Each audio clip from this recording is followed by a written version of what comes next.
The Puck Portfolio with Andy MacNeil. Hey, welcome to the Puck Portfolio live stream. Today is Friday, March 22nd, and I am Andy MacNeil, your host. I'm here on weekdays to provide NHL projections, picks, betting advice, and strategies to help you make better bets throughout the NHL season. 1-1 on Thursday night. A couple of underdogs split. The Blues got the win. That one actually climbed up a little bit higher than I thought it would, with Claude Giroux actually playing for the Ottawa Senators. He was questionable heading into that one.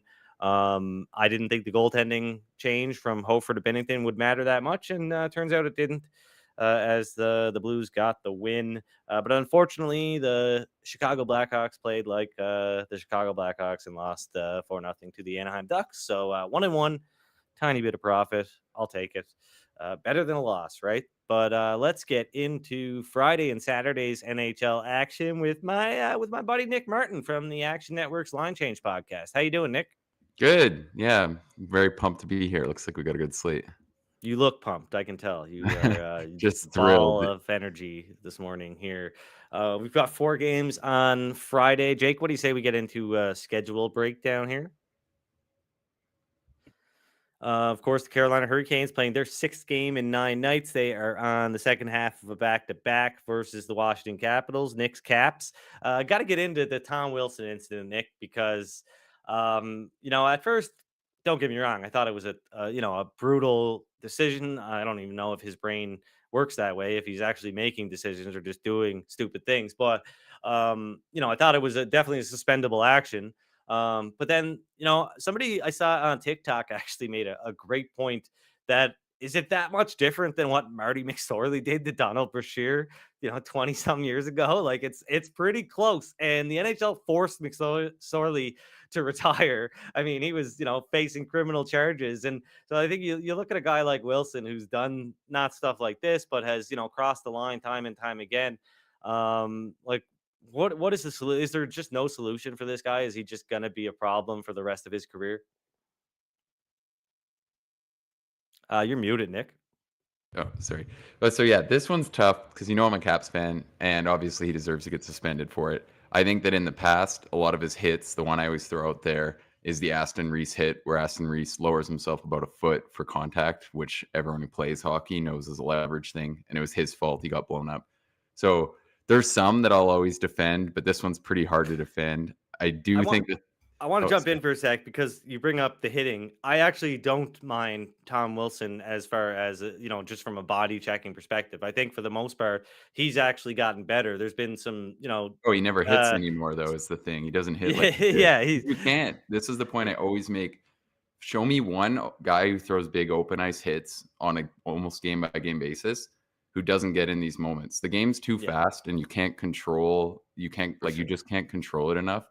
So I'll always say that when someone comes along and hits like that and doesn't take some suspensions, then I'll shut up. But I don't think it's going to happen because it's just too hard. Like you look at the Trubas and guys like this, it's just kind of what it is in today's rules. So I'm not saying that makes the hits right. I just think that the hitters are very kind of locked into having to be extremely careful or else they're going to get a lot of these. But yeah, with that said, Wilson obviously deserves a suspension for this one. I like to think he was kind of trying to whack like into his body, but like again, you can't just whack guys in the face. So yeah, no, whatever. it could have been bad. And just careless play. Not saying it is like the McSorley incident by any means. I'm just saying it's the same level of carelessness, maybe not the same level of malice that McSorley had towards Brashear, but an incident like that could end up very badly, and Wilson should be lucky that he didn't. But what I guess with Wilson, like you're right, he doesn't hit as much or as ferociously as he used to. But like I know that he did work on hitting with keeping his stick on the ice while he's throwing hits, because one of his problems was that he'd raise his shoulders all the time, right? And that was kind of something he worked on, and you could see it in his game. But it's a loss for the Caps. The Caps are still in the thick of things in the NHL playoff race, but obviously their loss to the Maple Leafs hurt their chances a bit. And then Detroit got a win over the Islanders on Thursday. Right now, I've got Washington with a 39% chance to make the playoffs. I think that's pretty reasonable given where they're at. A win over the Canes tonight, which will be tough, but it would go a long way because the Flyers and the Lightning do look like they're going to make the Lightning are a virtual lock to make the playoffs, but Philly's in a pretty good spot as well, considering that they're the lone kind of metro team in and around that wild card race outside of the Islanders, and the Isles are, the Capitals and the Islanders don't seem to be doing a good job catching up to the Flyers. So, this is a big game for Washington. I look at the total, and there are a few different ways you can bet this because there are some options out there, but I really like over 5.5 at -120. Washington is, they're not going to be able to shut Carolina down. They're going to have to kind of go toe to toe with them. Last time didn't work out well for the Caps. They lost 6-2 back in January in Washington to the Hurricanes. But Carolina, they've been scoring more than they have been all season as of late. And like I said, this is their 6th game in 9 days. So I think that the over 5.5 as opposed to over 6 at even money, I like over 5.5 at -120. Do you kind of see where I'm coming from here, Nick? Yeah, I completely do. I think it's a pretty low total for a game with Kemper. And Kochekov's been a lot better, but he's still a pretty high variance goalie. Like, everyone who's watched him a lot knows he's like, I think it's kind of an actual thing that you can bank on now that he's more likely to give up some of these really soft goals than an average goalie. So for me, it does feel quite low right now. I get the way that this game kind of sets up as one of these like playoff type matchups that we've seen be a little lower scoring this week, but still feels pretty low given the goalies. I kind of like the chalky look on Kuznetsov over 0.5 points too. He's at -105, and I feel like that's just a little too low given his current roles on the team. He did lose his spot on the top power play unit, but still that second line has looked really good. He's still on the second power play unit. So for me, it's kind of hard to handicap because he's so erratic, but I still just think given his current roles, that number's a little low, and that it's not even like banking on kind of the revenge spot. I just feel But like, you would love to be able to flap those yeah. wings Well, and back in that's the thing Washington, for a guy like right? Kuzi too. You like knowing that he's probably going to be up for it because he is someone who's Absolutely. pretty inconsistent effort-wise. Yeah.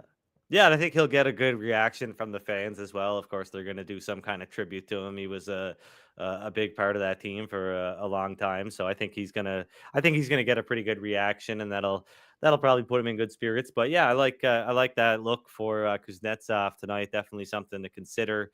Anything else on the Friday slate that you like? Obviously, we've got the Pens and the Stars, the Blue Jackets and the Avalanche. A bit of a change, quite a bit of a change in Columbus's projection as it looks like Werenski is going to be out for this one. So I don't have anything else that I like here. Seattle and Arizona. That one seems like a coin flip to me. But do you have anything else that you like from a betting perspective here in this 4-game slate for Friday? Yeah, I actually had a small play on Arizona. I think Okay. they're in with a slightly better and a coin flip shot. Okay. I fully respect. I actually have kind of been beating the drum over this losing streak. The Kraken have had some tough losses. They were great last night in Vegas. I thought that was kind of another heartbreaker, just like the first one in Vegas, and they couldn't get a bounce. But with that said, those have kind of been the two outliers. Their offensive upside right now is just they just cannot score. Like they can't. They have guys that I continue to think should get it going, but they just aren't. And I could maybe see a bit of a letdown in this kind of back-to-back spot too. And Arizona really hasn't been that bad lately. Obviously has some home ice advantage as well. So I think for a smaller play, I do like the Coyotes. Okay. All right. So over 5.5 in the Caps and Canes game. That's a 1-unit play for me and a smaller play for Nick on the Coyotes. So they are available at I guess around even money right now. Yeah, I think there was -105s somewhere I saw when we started, but right around -105.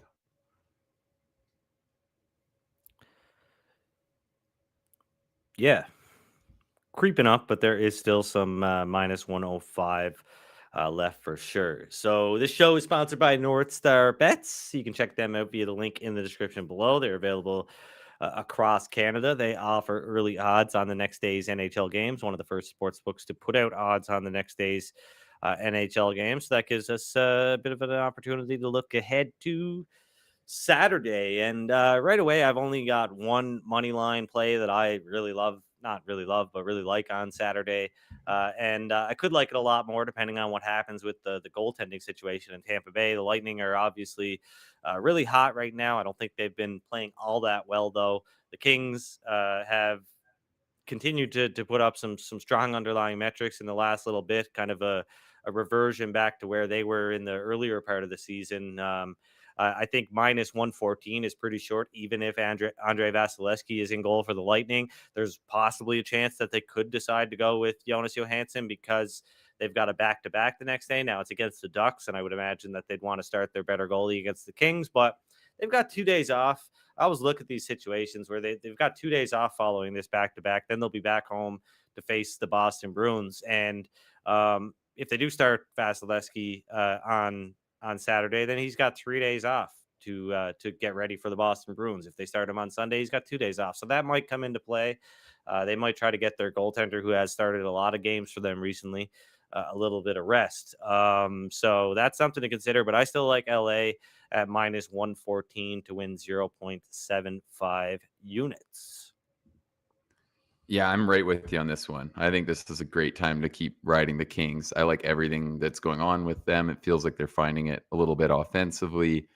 Victor Arvidsson looked really good in his return, and PLD's had a better week. They're like, that looks like on paper a really good third line if he can bring it at all. Top line still looks great, and Kevin Fiala is just absolutely dominating. So I look at it and I can see why their offensive upside's kind of coming back a little bit, and everything else looks really good. So I'm right with you. I think they already deserve to be a much bigger favorite. And then if you luck into a Johansson start, obviously that's just a ton of extra value gained there. So yeah, I like that one as well. Yeah, NorthStar Bets currently at minus 114 for the Kings. DraftKings just opened up at minus 125. The first total we're seeing on the board for this game, over 6 minus 115. I would like that a lot if Jonas Johansson was in goal. I kind of still like that, even though the Kings they've been a dead under team this year, but like you said, they've been scoring a little bit more. Yeah, they're not. Tampa Bay has been scoring a lot, but the Kings aren't too far behind there. So. I guess the only thing that scares me a little bit is that they've been pretty greedy on defense lately. Right, only two teams have been better in terms of goals per 60 minutes over the last month than the LA Kings.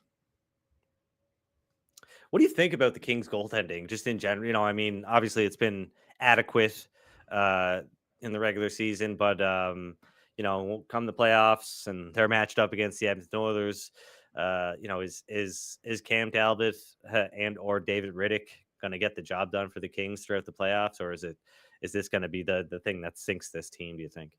Well, I mean, yeah, I think there's no better example about how hard it is to just fully handicap what goalies will be than the Kings. I can see it for Cam Talbot a little bit. I think 31-year-old British having the season of his career is the ultimate comment on like how hard some of this stuff is to handicap. Yeah. I do think he comes down to earth. I don't think he'll be the game one starter either, so it's not like it's the biggest point. And both of them, I think, have always benefited from probably even a better defensive environment than public models even indicate. So that's part of it. But I'm with you. Like, it's obviously going to be a disadvantage versus some of these really good teams. But I don't know. Like, it's hard to say. I don't think it's insane to say Cam Talbot can kind of provide in a series the kind of goaltending that Skinner could. Like, it's not like I think it's the most insane thing to bank on, or that like I'd have a super firm take one way or the other. But I mean, I don't know. I think a lot of these teams obviously have like one or two flaws you can pick at. And I think the Kings are probably a little less flawed than people think. It feels like they're starting to be a little closer to that team that like everyone thought was a true cup contender around like start of December. So yeah, they're definitely not a gimme right now. I think they're a team that's pretty firmly on the rise. We've got to talk. I want to talk about the Winnipeg Jets because obviously they lost on Thursday in New Jersey. Another really solid performance from Jake Allen. He has held the opposition to 2 or fewer goals in all 4 starts for the Devils now. He's been really good. If only they made that move 2 months ago. But too little too late now for the Devils, who have an 8% chance of making the playoffs, according to my projections. But Winnipeg, they rank 16th at 5-on-5 in expected goals over the last month. Of course, they've scored, 60% of the goals, but so maybe, they obviously look pretty good on the surface. But I think this is pretty concerning here, just looking at this stretch of games where they've been really, really mediocre. Yeah, I agree with you there. It's hard to say like what their level really is. I think probably the narrative that you need to completely dominate coming into the playoffs gets a little overhyped, right? I know Vegas was kind of dragging last year in terms of their expected goals the final 2 months before the playoffs. And I think that's why the Jets became such a trendy pick in that series before they just got blown out of the water. But I mean, yeah, I agree. I think the one concern that's maybe a little underrated is how their top line matches up against some of the other top lines in the league. I think in the West, when you talk about the way they kind of control play, and Scheifele and Connor are still a little more gettable on the defensive side of things, that'd probably be their one flaw. I don't know. It's hard. Like, how concerned can you be about them? I think they're always going to have a shot with Hellebuck. Absolutely. Yeah, no, I think, just looking at things, if you wanted to convert like my strength rating into like a goals for percentage, I don't think they're a 60-40 team. I think they're more like a 55% team, like better than break even, but that a lot of that 5% is due to their goaltending, right? So I think obviously Hellebuck's going to give them a chance, but I mean, you'd like to see them play a little bit better, a little bit stronger down the stretch to kind of instill some confidence heading into the playoffs. That's for sure. Um, I'll throw out there. So is NorthStar at Jets minus 124 tomorrow? I'm guessing that's probably their number, Yeah, right? that's what it is. Yeah. Okay. What do you think about that? Because I think it's I'm surprised you're basically not all right. over that. Okay. Yeah, I think it's Um, basically right given how they've played lately, and the I think Isles right now, that just I know. I look at that and that seems short to me, that Isles team. Yeah, and see, for on the same token for the Isles, right? They're a team that has a pretty decent expected goals percentage at 5-on-5 over the last month. But their goals, share is kind of in the shitter. And I've got them around a kind of a 47% ish team, right? So there is a big divide here between the Jets and the Isles. I do think New York has some home ice advantage, and yeah, so I do think the line is basically right, but even last night, like I would have like arbitrarily, like I wanted to bet on the Devils. Winnipeg busted all my dad's pro lines last night. And I was like, I was like, oh, you took Winnipeg on all of them, did you? And he was like, yeah, they've been playing good lately. And I just didn't have the heart to be like, no, they're not really. I don't Well, and the think. Like, Devils, we've talked about it. They're like one of those yeah. teams. Like I was happy. I felt like a win just staying off the Jets too, because the Devils, they still, it feels like when they're on their game and they have everyone going in the right direction, and now they're getting goaltending, they're not like a team I'm interested in fading at that kind of a number too often. I think they're probably No. still a hair better than people think, but you also can't really bet on it because it feels like you never really know what you're going to get. But And then the there's other thing, then they're so hard to bet because like look, then they're on now they're here on Saturday, and they're what, minus 165, right? Like who wants even against the Senators, who wants to lay that on this New Jersey team right now? yeah, well, especially versus Sens too, because they're kind of in that boat too of just like, yeah, their goaltending's a joke, but they continue to just lose games where it's like, how did it get that bad? I don't Yeah. know. And then the other, I thought, interesting note last night was like Hughes had like 10 shots, 2 goals, like was all over everything, and everyone's kind of been writing him off with playing with whatever injury he's had. So that was probably one of the. I feel like if he's going to be back at the level he can be at, that's definitely raises their floor a lot. For sure, for sure. Um Elsewhere, another one I wanted to talk about is the Florida Panthers. I mean, to come off a loss, a shutout loss to the Nashville Predators on Thursday, and you look at this team 2 months ago, they were the top team in most categories. They went on a run starting about 2 months ago where they won 16 of 18 games. They lost 4 of 6, though. That's not a big deal. But what is a pretty big deal here is I think that they've owned just 46.75% of the expected goals at 5-on-5. They ranked third in that category a month ago, so 25th over the last month. That's a big drop off for the Panthers. I know they played some good teams and whatnot, but yeah, this team kind of going in the wrong direction at the wrong time. I'm still confident that they're one of the best teams in the Eastern Conference, but makes it a little bit tougher to back this team down the stretch too, especially with the uncertainty with their lineup. Barkov didn't play last night. You don't know how healthy Kachuk is right now, but yeah. Yeah, I agree. I mean, I think it was a Monday, like 3 weeks ago, we both loved the Panthers. They opened up at like exactly this number. And now I'm indifferent. I think the Rangers have looked a little better and the Panthers haven't quite shown enough. For me, it feels like, yeah, that's probably kind of a clear take on where they've trended. But from the Cup perspective, I agree with you. I don't think it's anything to worry about yet. You see every single year, there's going to be, every team's going to have like a 3-week lull, a 2-week lull, really, except last year's Bruins. And even then, they kind of seemed like they're a little lucky not to have one in terms of the results, and then it hit in the playoffs. So yeah, I agree. and I still shouldn't think say when they're healthy- it's the wrong time. This is probably a good time to experience some a downturn or something, to at least give yourself a chance to have that wake up call and be like, look, boys, we're not playing good right now. We got to clean this up before playoff time, etc. Right? So I think you saw that with Edmonton on over even through the course of last night's game. They were pretty, I thought, kind of unorganized and uninspired in the game against Montreal. Kind of looked that way to start the game against Buffalo too, but they really started to kind of get back to playing how they can play at home. So yeah, it's a close league. I feel like at the end of the day, if you're a hair off, it can lead to some losses for sure. absolutely.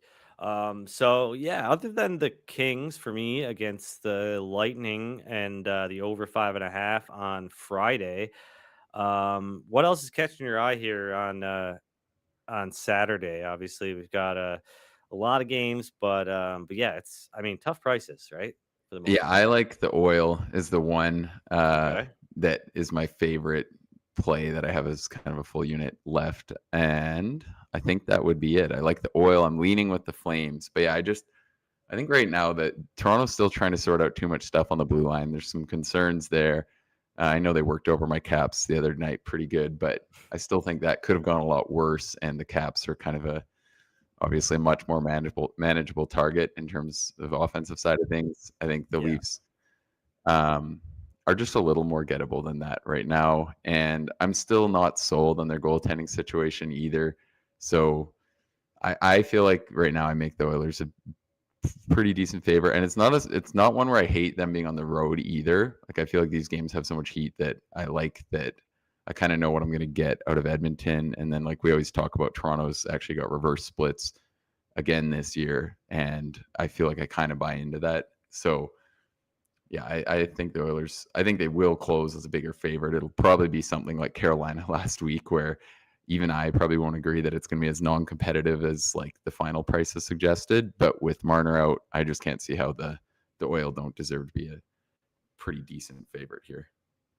Yeah, and when we were on when we were on here last Friday, we were talking about Marner's injury, and we didn't really know a whole lot at that time. But now it has been confirmed that he has a high ankle sprain. I wouldn't be surprised if they kept him out a lot longer than even originally people expected him to be out, just a few games or something like that. Like, I could see this kind of affecting him down the stretch, and maybe them being careful with him, because I mean, I was talking to my dad the other day about the potential Boston Maple Leafs matchup, and if they this could really swing things in Boston's direction even more if they mishandle this high ankle sprain, because if that lingers and is a problem in the playoffs, that's going to really hurt the Leafs. Yeah, and 100% agree, because first off, they're playing for nothing, really. Like, you got to get sharp, but the main thing they got to sort out is the power play. You're not sorting that out really until Marner's healthy anyways. So, and I think we see it from all these top power plays where you can go into a month lull and everyone says, what's wrong? They have so much talent. Like, we saw it from the Oilers last month, and I don't think anyone was actually too concerned that power play was not one of the best in the league, right? Vancouver's, I think it's just, as well. Yeah, exactly. I think you can just be a good power play and lull, just given the way hockey actually works. And then, like, you look at where the Leafs are at in the standings. I don't think catching second is probably ever even at all realistic. So, and then you look at if the worst case scenario they fell into the top wild card, there's a world that that's not even worse, because what if, say, the Panthers are the team that finishes second? Then you're still playing Boston. Do you not think that's better? Do you know what I mean? Like, I think it's like one of those things. It's hard to say what they're even playing for at all, other than needing to stay sharp and kind of sort out who's going to be there every day, defense pairings and so on. For So sure. yeah, I'm right with you. I feel like they should play it super careful, and they likely will. Speaking of bad power plays, though, like what is up with Pittsburgh? I mean, this team, 14.7% on the man advantage this season, with all that talent, with Crosby, with Carlson, Letang. Like this should not be happening. There's It's you know, insane. what's Yeah. Mike Sullivan doing? Like, Yeah. Well, and it was a weird fit to bring in another right shot D-man that wanted to yeah, do like the same thing. It feels like they've tried having them both out there. They've tried both on the top unit. And Carlson's been pretty good, so I feel like he's kind of wearing a bit of heat for what was just like a weird plan in the first place. But yeah, I don't know. And that's the whole season, which I think is a lot different, yeah. right? They're sitting at 29th. Yeah, I don't think anyone would have banked on that. Yeah, no, for sure. And now no Jake Gensel. And I mean, I think I deserve some flowers for saying that Gensel was going to fit seamlessly into Carolina's system. Him and Seth Jarvis have looked great together, man. They've got a lot of Yeah, chemistry on that line. So, he's so uh, smart. Like, that's why yeah, he's good in the playoffs, even though he's like I mean, he's kind of a dog on the puck too, but he's just so good at like finding gaps and like understanding spacing. And yeah, I think that's where people kind of get lost on like what's going to be the most effective play in the playoffs. Because we see like little guys like Danny Briere and stuff, where the number one thing that I think is it's about being able to play in like tighter spacing and faster, and like teams pressuring more accurately. Whereas obviously it matters too to be physical and have that side of things. But I think like the lack of production, there isn't like actually as much of like a set type of player, in my opinion, that's going to fail in the playoffs versus who isn't. I think a lot of times it's kind of gets a little overblown in terms of being like, oh, this guy's style is not going to work there, when it's more difficult to say. I think we've seen skill guys, like Kuznetsov, carry the weight in the playoffs. yeah. And So he's the furthest thing from the guy that you would be like, oh yeah, Conn Smythe candidate right there, right? But he was, and he's like he, your prototypical soft, Russian guy that all the like Canadian media will kind of rip on when they look a little heartless. yeah. And then you like look at what he did that one year in the cup run. It's pretty insane. For sure, for sure. Anything else that you're like just in general that you're kind of looking at this weekend? Obviously, we've got I know it's too far out to talk about Sunday's games from a betting perspective, but just any kind of storylines you're watching this weekend or anything like that? I don't think I have too much. I'll be really interested, and I think as everyone always is, to see how those two Leafs games go, because they have the Canes again on Sunday. And I guess as a fan of the Caps, I have to throw out there like the in my opinion, the chance that they get in. I don't know how your model looks at this. Maybe it's still a little low on Detroit, but I think their chance of getting in is at this point the 3 spot in Metro. So it's a pretty huge weekend for that, given that the Caps play tonight. And the Flyers have 2 really tough games. They play the Bruins and the Panthers. And I think probably that 3rd spot in the Metro is going to come in well below the bottom wildcard spot at this point, given the schedule that the Caps and Flyers have left. I don't even Right now, know. I have Philly with a 70% chance of finishing in 3rd, a 20% chance of finishing in 4th. Washington, 18% chance of finishing in 3rd, and 38% chance of finishing in 4th. 26% chance of finishing in What 5th chance do you have place. the Devils getting in that 3rd? Not that I The think it's that Devils, likely. They both 3%, okay. I guess and they're then 7 there's points like back there. a 36% chance that they finish in 6th place. So that's their most likely Okay. destination right now. I have Yeah, like the Caps most likely finishing in 4th place.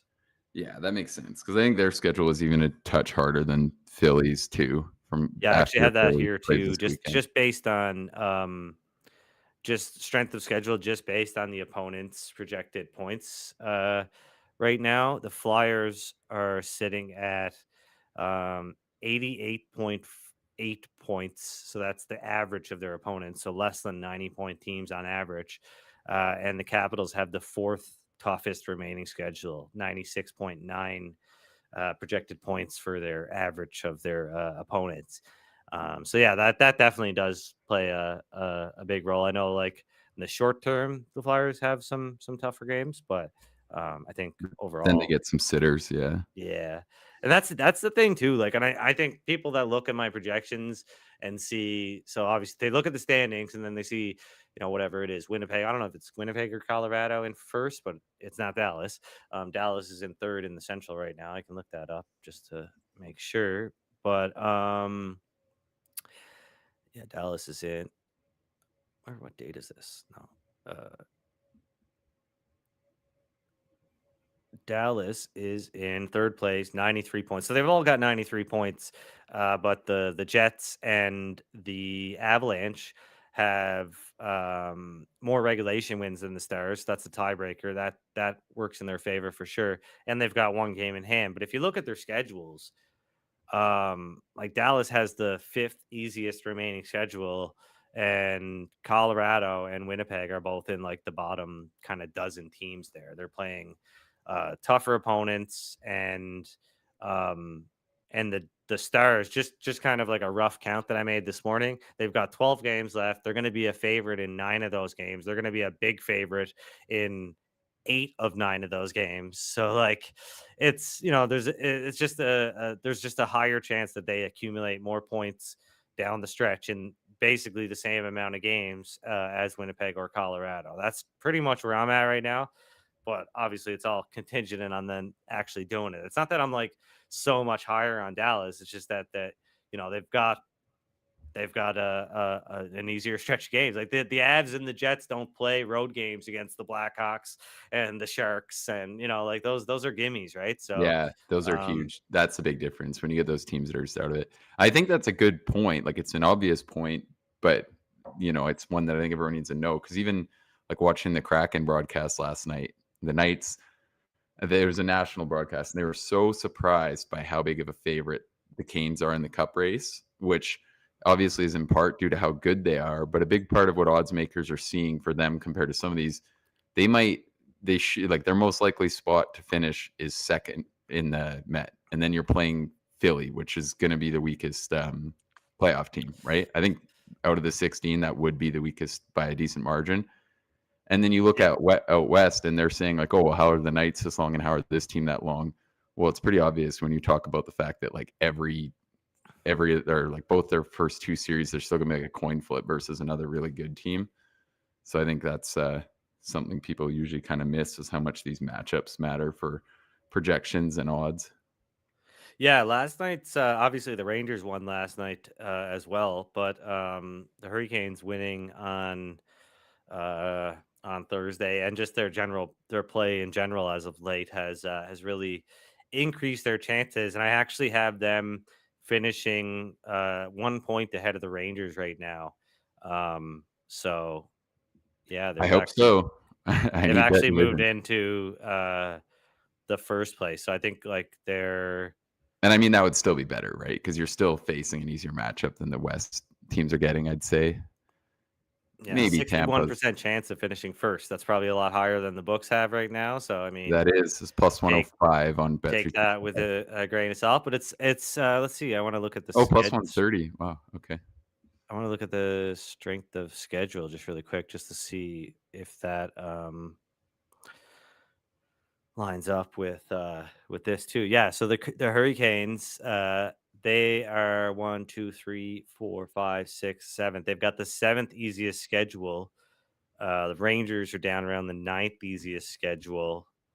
So not a whole lot of different. I guess it's just, they basically got what, the same amount of points right now, or 1 point in the difference, 2 points, 2 points, same amount of games, 2 points And lead the for the Rangers have the Rangers, tiebreaker as of and the now, right? Rangers have the tiebreaker. But Carolina's just going to be a much bigger, like I've got Carolina rated considerably higher than the Rangers. So them having comparable schedules down the stretch, it makes sense to me why I would think Carolina is going to finish with more points. But the Rangers have been proving me wrong all season, kind of. Not that I've been low on them, but just they've been winning a lot more than I thought they were going to win. I think that's a pretty consistent theme for this Rangers core. I feel like. Have you checked in on Lieboff? Speaking of New York, Yeah. He's. how's he doing after last night's loss? Oh, he didn't. He said he didn't watch. He didn't watch. Oh, he's No, just thrown in the towel, has he? he's thrown in the Jeez. towel. I think he's had enough. Well, it Yeah. was funny. We were texting, and I said, "Oh, Mike Riley just scored like the worst goal ever. It's tied again." And then he says, "Oh," he texts back, "Oh, maybe I'll turn it on." And then right when he texts that, Detroit scored, and I just replied, Oh "Oh, my maybe God. don't." Yeah. The I find it pretty. I find the Eastern wildcard race kind of pretty interesting. Just how things have flipped. Like last year, we look at the 8 teams in the playoffs, top to bottom, and you say any of these teams could win the Stanley Cup, right? From Boston all the way down to Florida, and um, now you look at the East, and I feel like the wild card spots, pretty fringe teams. They're Uh, soft. I think Compared to last year. And then you look at like the Western Conference, whereas I do think a weak team like St. Louis or somebody like that can make it in, but I think the West could be maybe tougher from 1 to 8 this season. Just with a team like the Predators really coming on at the right time. So I think it for sure is. Yeah, I got asked this on Green Dot like 2 weeks ago, and I think it's 100% is because obviously Vegas, you don't need to make the case. I look at the Preds. I think that's a way better team than I honestly yeah, think people would take it the wrong way, but I think they're better in Tampa. Their blue line is just yeah, I a do too. significant advantage. Like it's so much better than what the Lightning have. I think if you evaluated them, which is kind of what I've thought all year, but if you evaluated them based off this season's play and didn't tell people that Tampa had like 8 guys left that have won cups, and I get that that matters, but it feels like it continues to get overvalued that people are just like afraid of Tampa because of what they have been when they already took a step back last year, losing to Toronto. They probably could have Yeah, done the same the year before. And I just feel like at this point, it's like we're kind of giving them a lot of hype for just like really what they were. And basically having Kucherov when the blue line is pretty suspect, like really 1 through 6. I don't think anyone's like amazing. Like Hedman's not even a great number 1 anymore. So maybe I'm being a bit of a hater, but I can completely see why I don't really think they're very legit. And then I don't think Detroit's legit at all. So for me, it no, feels like in the East, there's some pretty clear tiers. yeah, for sure. And then speaking of Detroit, they're in action against the Preds on Saturday, and I've got this one around Nashville minus 161. So no play there on either side. Um, the Preds, I mean, for how good they've been, they haven't been great on home ice this season, and I think that the problem with from a betting perspective, I mean, they haven't been great relative to their odds, and I think the problem with that from a betting perspective is that historically Nashville's had a pretty big home ice advantage, so I think that's already kind of baked into the line, and so they can underperform that number pretty a little bit easier than they do on the road, but they've been. I believe they are the most profitable bet on the road right now in the NHL on the money line. That's definitely the case for regulation wins on the road, I believe. Love it. Yeah, and I mean the other thing too, I have a hard time thinking Larkin actually means this much, but I know that every Detroit fan will throw out what their record is with Larkin in the lineup. It's like 38-2 or something ridiculous. So maybe You've he does had floor. you've caught the R of Detroit I've fans honestly had lately, them pretty eh? locked in. I think my calls on the Wings have been pretty good because last night I was like, I think they're going to bounce back enough that I lean Wings. And then right at the start of All of their those losing YouTube streak, comments. oh, they have a lot, man. Like Wings fans are passionate. I had How do I gotta fire people up? I couldn't believe it. I was like, man, and what did he do? What did he say? Like, that that first Wings game that started the losing streak. People were like, "How the hell are they still picking the Isles?" And I was like, "I just don't think they're very good." And then they lost all those games. yeah. And then I feel like right when they were putting a stop to it, I was like, okay, I think we've seen the end of it. So I think it's been one of the ones that I've had a decent feel for is the Wings. Yeah, the Preds are the most profitable road bet in the NHL this year, but on home ice they have been break even. So big difference. You'd be up 10.92 units if you bet 1 unit flat on the Preds in every road game this season. You'd be up almost 16 units if you bet the Preds to win in regulation in every road game this season. So, yeah, I mean, they're going to be a team that I'll be riding in the playoffs if things stay this way with the pricing and whatnot. But yeah, the last note too, I'll slide out. This week, Brunette was still 35 to 1 to win the Calder. I'm looking right now; those are down. They've kind of been the coming Jack here or Adams, there. I mean, Or sorry, the Jack Adams. I know Rick Tocchet's got such a good case because he's got a team at the top of the league, and bonus, he's also coaching a team no one expected much out of. But I wonder if they maybe drop to second in the division. Like, I think it's a less complicated combination of things than what some of the numbers were this week. So I'd be interested to see where they reopen, because like at this point, the Preds are only 10 points back. They could finish like 7 points back the way things are going.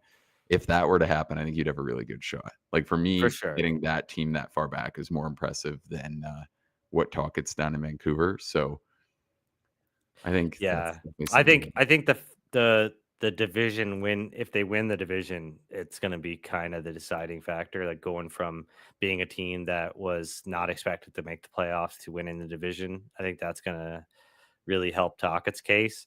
And the same thing goes for the Jets. I think that'll really help Bonus too. And I think a lot of people are like kind of wanting to, that was my argument for betting on Bonus at the start of the season was it's the thing. It's a legacy award, right? It's people are going to want to, this is a nice guy. We like him. He's probably going to retire soon. He, is behind the bench for this really good Jets turnaround after in a season where we didn't think they were going to be this good. And so I think that's going to play into it. But I do think, like my if opinion the Preds is, or the Caps make the playoffs, but like it's got to be them. I think it's got to be one of those guys, right? Like, and I think if the Caps make it, it has to be Carberry. Has to be. I hope so. That'd be my best possible scenario. But yeah. I don't know. We'll see. I think Brunette's the coach of the year. I think more and more, the more you listen to it. I don't have any action on Carberry. I just want to throw that out there because I've just been Okay, touting well, him that because makes I me think feel it's good the then. right thing. I think it's the right thing. The reason I don't have any action in him is because Washington's playoff odds were so low just even like a month ago that he was 150 to 1 a month ago.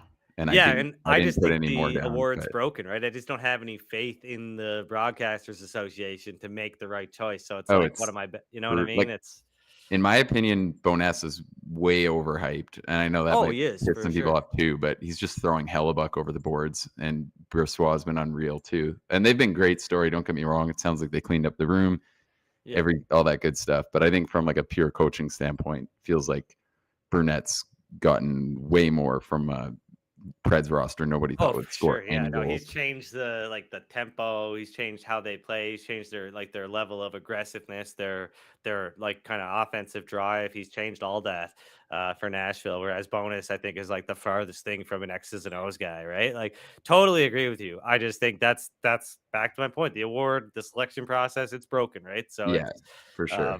It's a tough one to bet into, but. Thanks for joining the show today, man. If you guys haven't, drop a like on the video. Follow Nick at NickM_hockey. Is that right? Do I have it right? Yeah, that is correct. On Twitter, and follow me at Digital Gambler on Twitter.